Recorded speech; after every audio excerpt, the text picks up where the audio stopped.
കശ്മീരിലെ ഭീകരാക്രമണത്തെ തുടർന്ന് കേന്ദ്ര സർക്കാർ കൈക്കൊണ്ട നടപടികൾ പാകിസ്ഥാന്റെ വെള്ളം കൂടി മുട്ടിക്കുമോ?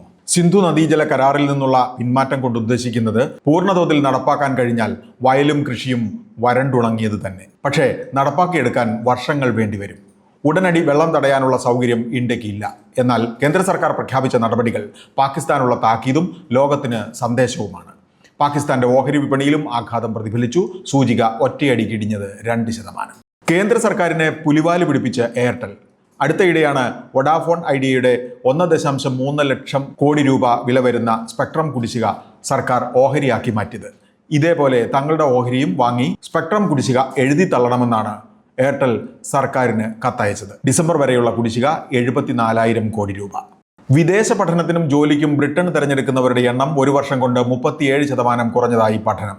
അപേക്ഷകർ 12.5 ലക്ഷത്തിൽ നിന്ന് 8 ലക്ഷത്തിൽ താഴെയായി. അതിൽ തന്നെ വിദ്യാർത്ഥികൾ 4 ലക്ഷം മാത്രം.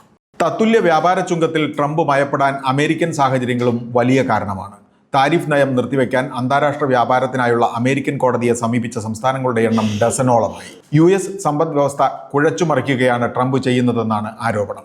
KFC, പിസ്സ ഹട്ട് റെസ്റ്റോറന്റ് നടത്തിപ്പുകാരായ ദേവയാനി ഇന്റർനാഷണൽ 420 കോടി രൂപ മുടക്കി Biryani By Kilo, The Bhojan, Goila Butter Chicken തുടങ്ങിയ ബ്രാൻഡുകൾ ഏറ്റെടുത്തു.